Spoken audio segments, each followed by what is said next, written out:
আমার মনে হয় শেষ পর্যন্ত সমাধান হবে না, শেষ পর্যন্ত হবে ওই যে প্রথম 111-এ অনেকগুলা সংস্কার ছিল, তার বড় অংশ কোনো কাজে আসে নাই বা পরবর্তীতে সেটাকে রেটিফাই করা হয়নি। সো এই গণভোট নিয়ে একটি ঐক্যমত হয়েছে, কিন্তু কখন হবে সেটা কিন্তু ঐক্যমত নাই। তার মানে আসলে এটা ঐক্যমত হবে না। এই জন্য তো আমি মনে করি যে সেফ এক্সিট, যেটা আবু তাহের সাহেব বলেছে যে ওনার কাছে তথ্য আছে, নাহিদের কাছে তথ্য আছে, এই তথ্যগুলো ইমিডিয়েটলি সামনে আনা উচিত। এবং এইখানে যারা দুর্নীতিতে লিপ্ত হয়েছে, কারণ অনেকেই এখন বলা শুরু করেছে যারা এখন অ্যাডভাইজার, তারা অনেকেই এখন দুর্নীতির সাথে লিপ্ত হয়ে গেছে। আমি এই মুহূর্তে মনে করি যে প্রফেসর ইউনূস সাহেবের উচিত হবে দুদককে দিয়ে আলাদাভাবে একটা শক্তি যোগানো, এবং দুদক নিজেই এখন অনেক স্ট্রেংথ দেন। এই দুদক যারা এই মুহূর্তে এক্সিস্টিং অ্যাডভাইজার আছে, এরকম একজন দুইজনের বিরুদ্ধে তদন্ত লঞ্চ করা উচিত। বিকজ ট্রেডিশনালি দুর্নীতি দমন সংস্থার ভয়ে থাকে যারা ক্ষমতাসীন, তারা বাংলাদেশে চলে উল্টো রথে। উল্টো রথ কি? যারা ক্ষমতায় থাকে তাদেরকে এই দুর্নীতি দমন সংস্থা ধরে না, যারা বিপক্ষে থাকে, যারা বিরোধী দলে থাকে, তাদের প্রতি নাড়াড়ি করে। Let's set a new example, যে এই দুর্নীতির কথাগুলো যে ছড়িয়ে পড়ছে, অন্তত একটা দুইটা অ্যাডভাইজারের বিপক্ষে তাদের বিরুদ্ধে একটা তদন্ত অনুসন্ধান লঞ্চ হোক। এবং এইটা যদি প্রফেসর ইউনূস সাহেব একটা আহ্বান জানায়, উনি যা করছে করছে, লাইসেন্স দিয়েছে ইউনিভার্সিটি, মানব মানব কি ব্যবসা, তারপরে 600 কোটি টাকা ট্যাক্স ইভিট করেছে, সেটা উনি ওনার নিজের ইথিক্যাল স্ট্যান্ডার্ড জাতির সামনে প্রকাশ করেছেন। উনি গ্রামীণ ব্যাংকে একটা রিহেবিলিটেশন সেন্টার বানিয়েছে অন্তর্বর্তী সরকারে। তো এখনো সুযোগ আছে, এখনো তো নভেম্বর, ডিসেম্বর, জানুয়ারি, ফেব্রুয়ারি, যদি ফেব্রুয়ারিতে নির্বাচন হয়, 4 মাস সময় তো কম সময় না। 4 মাসে অনেক কিছু করা যায়। এই 4 মাসে অন্তত আপনি স্পেশালি আহ্বান জানান দুদককে যে অন্তত 3 জন অ্যাডভাইজারের দুর্নীতির বিরুদ্ধে এখানে একটা অনুসন্ধান হোক। তাতে এই অন্তর্বর্তীকালীন সরকারের শক্তি বাড়বে, কারণ তারা তখন বলতে পারবে যে দেখেন, আমার সরকারের অ্যাডভাইজারের বিরুদ্ধে আমি দুর্নীতির অনুসন্ধান করাচ্ছি। যার বিরুদ্ধে অনুসন্ধান হবে সেও ক্লিন হবে যদি দুর্নীতি করে না থাকে। সো বাংলাদেশের মানুষের এটা কালচারাল একটা ডিফল্ট আছে এখানে, কালচারাল। এই কালচারাল যে একটা ডিফল্ট, এইটা পলিটিক্যাল দুর্বৃত্তায়ন পলিটিক্স থেকে এটা আসছে। কি? যদি রাজনীতি করে তাহলে যা খুশি করা যাবে, অপরাধ করা যাবে, চুরি ডাকাতি করা যাবে, এমপি পদকে মানি মেকিং মেশিন বানানো যাবে, ইত্যাদি ইত্যাদি। আপনার মনে আছে এটা সম্ভবত 96 থেকে 2001 সালের ঘটনা। একজন বিচারপতি অ্যাডভাইজার পরিষদের সদস্য হয়েছিল। এক রাতে তার ছেলে এবং জামাই 250 সাব রেজিস্টার পোস্টিং করলো এবং কয়েক কোটি টাকা হাতিয়ে নিল।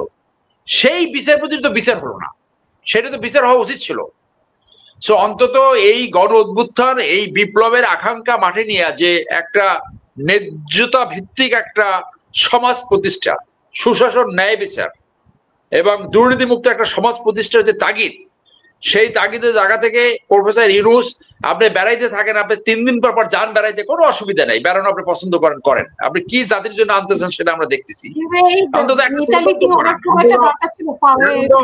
অনেকেই বলছে যে এই বড় অংশ নাকি দুর্নীতিতে লিপ্ত। অন্তত 2-3 জনের আপনি অনুসন্ধান করেন, তাইলে অন্তত একটা উদাহরণ আপনি সৃষ্টি করতে পারবেন।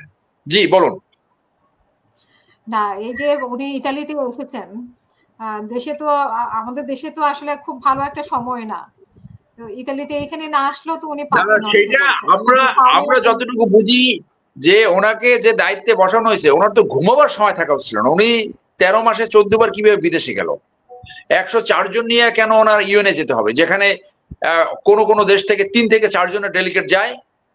এই ইন্ডিয়ার উদাহরণ দিতে চাই না, তার উপর বলে সেখানে 10 জনের বেশি ডেলিগেট যায় না। এই ফুর্তির মানুষ আসলো কোথেকে? কার বুদ্ধিতে এটি করলো? আমি তো বারংবার বলছি, এখানে 10 জন ব্যতীত বাকি সবার টাকা জনগণের কোষাগারে যোগদান করেন। এই উদাহরণটা তো বারংবার বলছি যে জ্যোতি বসুর একবার ছেলে এবং ছেলে বউ জার্মানিতে গেছিল তার একই সাথে সরকারি ট্যুরে। জন সমালোচনার মুখে সেই টাকা জমা দিয়ে পত্রিকায় ছাপাতে হয়েছে যে তার ব্যক্তিগত খরচে গেছে। অন্তত একটা ভালো উদাহরণ সৃষ্টি করেন। এই লামিয়া ফামিয়া, এই যে সব গ্রামীণ ব্যাংকের লোক, এই গ্রামীণ এনজিও এখান থেকে করছেন ভালো, আপনি তো করেই ফেলছেন, এখন আর কি এটা পরিবর্তন করবেন?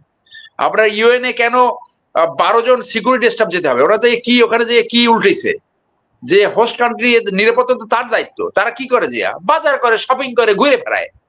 আপনার প্রোটোকলের কেন 10-12 জন যেতে হবে? অ্যাডভাইজার কমিটির 6 জন যেতে হবে কেন? প্রেস উইং এর 5 জন যেতে হবে কেন? এর সে নির্লজ্জতার কি আছে? আর এই যে যখন লেখালেখি হয় তখন কিছু দুর্বৃত্তিত মানুষ আবার এটাকে সমর্থন করার চেষ্টা করে। মানে ওইটা হলো ওই যে জাতিগত কালচারাল ফল্ট, এবং এই কালচারাল ফল্ট লাইনটা সৃষ্টি হয়েছে দুর্বৃত্তিত রাজনীতি থেকে। রাজনীতি করলে আকাম করা যাবে, কুকম করা যাবে, কিছু দুর্নীতি করবে, কিছু আরামায়েশ করবে, কিছু এই ফুর্তি মূর্তি করবে, এটা স্বাভাবিক। এই জন্য তো এই দেশের অবস্থা, সেই জন্য এই দেশ কখনো ঠিক হয় না। এই মানুষগুলোর, এই যে আমার বন্ধু বারবার বলতেছে ইথিক্যাল সমাজ, ইথিক্যাল সমাজ ব্যতীত তো একটা বন্য সমাজে রূপান্তর হয়। ইথিক্স ব্যতীত সমাজ সেটা তো এনিম্যাল কান্ট্রি। তো এই ইথিক্সটা নষ্ট হয়েছে কোত্থেকে? বিকজ পলিটিক্যাল পার্টির একটা বিশাল অংশ তারা কোনো ইথিক্স ফলো করে না, অন্যায় করলে পার পেয়ে যেতে পারে পলিটিক্যাল পাওয়ার ব্যবহার করে। সো আপনি যদি সামারাইজ করেন যে বাংলাদেশের মূল সংকটটা কি, মূল সংকট হলো লিডারশিপ ক্রাইসিস। পলিটিক্যাল পার্টির ভিতরে রিফর্মস ব্যতীত, পলিটিক্যাল পার্টির ইথিক্যাল স্ট্যান্ডার্ড রেইজিং ব্যতীত এই দেশ কখনোই ঠিক হবে না। আমরা কথা বলে দিতে পারবো, কিন্তু এই দেশ বারবার এরকম হোঁচট খাবে, বারবার এই রুট কজ অ্যানালাইসিস করতে হবে আমাদের, যে কোথায় প্রবলেম। সেই নেতৃত্ব আসছে এখানে। এখানে রাজনীতির একটা কালচার হয়ে গেছে, আগে আওয়ামী লীগ চুরি করছে, এখন আমরা চুরি করবো, তোমরা কিছু বলতে পারবে না, যা কিছু আমি করব। এবং এইটা থেকে তো চেকও দিতে পারছে না। সো এরা কিভাবে সুশাসন ন্যায় বিচার আনয়ন করবে? এটা তো সম্ভব না। সো এই ব্যর্থতা তো তাদের পতনের বীজ তো এখানেই বপিত, যে নিজের নেতাকর্মীকে নিয়ন্ত্রণ না করলে সে সুশাসন ন্যায় বিচার কিভাবে আনবে? এটা তো পসিবল না, পৃথিবীর কেউ পারে নাই। আমার আত্মীয় স্বজন নিয়ন্ত্রণ করতে পারি না, আমার ড্রাইভার নিয়ন্ত্রণ করতে পারবো না, আমার কাজের ছেলে মেয়ে নিয়ন্ত্রণ করতে পারবো না, আমার নেতাকর্মী নিয়ন্ত্রণ করতে পারবো না, আমি কিসের নেতা? আপনি কিভাবে সুশাসন ন্যায় বিচার আনবেন? এই কোশ্চেন তো প্রত্যেকটা নাগরিকের রেজ করা উচিত। কিন্তু যারা সামনে চিল্লি করে, পলিটিক্যাল অ্যাক্টিভিস্ট, এরা সবসময় বসে থাকে, বড় অংশ, অবশ্যই ভালো মানুষ আছে, এর বড় অংশ বসে থাকে, আওয়ামী লীগ চুরি করছে 5 টাকা, আমি করবো 10 টাকা, ও চুরি করছে এইটা, আমি চুরি করবো ওটা। এবং সেই জন্য হয়েছে যে কাউরান বাজার সহ আপনি সব জায়গায় দেখেন চাঁদাবাজের চেহারাটা শুধু পরিবর্তন হয়েছে, এবং চাঁদাবাজের পরিমাণ কোথাও 100 থেকে 200% বেড়ে গেছে। এই হলো বাস্তবতা। সেই বাস্তবতা তো নিয়ন্ত্রণ করতে পারছে না, সেই জন্য আর একটা তদন্ত সামনে আসছে। আমার বন্ধু বলে 6 মাস টিকে থাকতে পারবে কিনা, এইটাই তো একটা রিয়েলিটি, যে এই যে ধারণা সৃষ্টি হয়েছে, ধারণা তো এমনিতে সৃষ্টি হয় না। অনেকে বলে 2 বছর টিকে থাকতে পারবে না।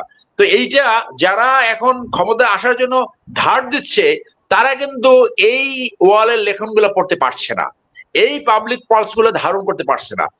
তো আমি সর্বশেষ কথা বলবো যে যারা পলিটিক্স করে তাদের অন্তত মাথায় এটা রাখা উচিত যে পলিটিক্স করে যাতে ক্ষমতা যখন চলে যাবে তখন যাতে পালাইতে না হয়, সেই পলিটিক্স করেন, সেইভাবে পলিটিক্স করেন। দুর্নীতিবাজরা সবচেয়ে বেশি বোকা, দুর্নীতিবাজরা হচ্ছে সবচেয়ে বেশি অসহায়, দুর্নীতি থেকে অর্জিত সম্পত্তি নিয়ে আজীবন বিপদে পড়ে, আর এই সম্পত্তি কখনো তারা ভোগ করতে পারে না। এই সম্পত্তি আরেকজনের হাতে চলে যায়, আর একজনে এইটা ফল ভোগ করে। ধন্যবাদ।